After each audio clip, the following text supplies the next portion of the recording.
ওয়াক্ত নামাজ পড়ার জন্য দোকানপাট যা যেখানে আছে বন্ধ করে নামাজ পড়বেন। যেখানে কাজের অজুহাতে নামাজের সময়ও দোকানপাট খোলা থাকে, সেখানে এই এলাকায় দেখা যায় একেবারে ভিন্ন চিত্র।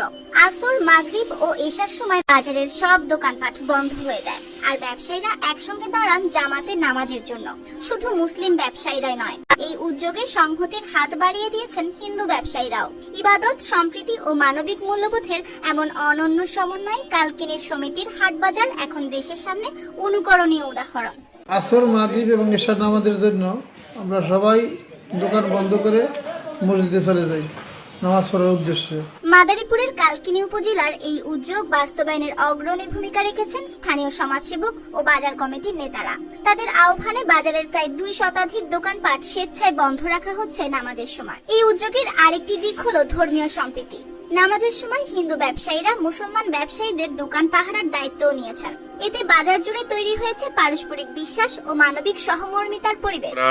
সকলকে নিয়ে, সমস্ত ব্যবসায়ী এবং এলাকাবাসীকে নিয়ে বসে পরামর্শক্রমে আমরা সকলের সম্মতিক্রমে সিদ্ধান্ত নিয়েছি যে আসলে নামাজের সময়, যে আসরের সময়, মাগরিবের সময় এবং এশারের সময়, নামাজের সময় সমস্ত দোকানদার ভাইয়েরা দোকান তাদের ব্যবসা বন্ধ রেখে নামাজে যাবে এবং সাথে সাথে এসে আবার দোকান খুলবে। তারা যখন নামাজে যাবে তখন এই দোকানগুলো পাহারা দেওয়ার জন্য আমাদের এখানে 5টি অমুসলিম দোকানদার রয়েছে, তাদের সাথে পরামর্শ হয়েছে তারা আবার এগুলো একটু দেখাশোনা করবে।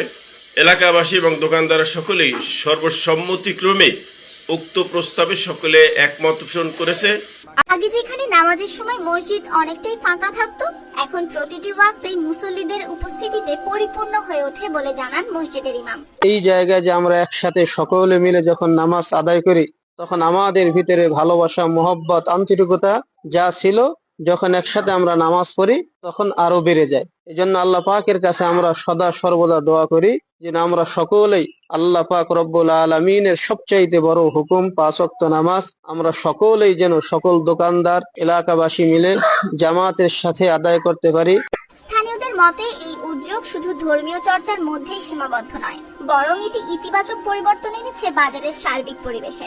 ব্যবসায়ীদের মধ্যে পারস্পরিক আস্থা বেড়েছে, কমেছে বিশৃঙ্খলা, আর তৈরি হয়েছে শান্তিপূর্ণ সামাজিক বন্ধন।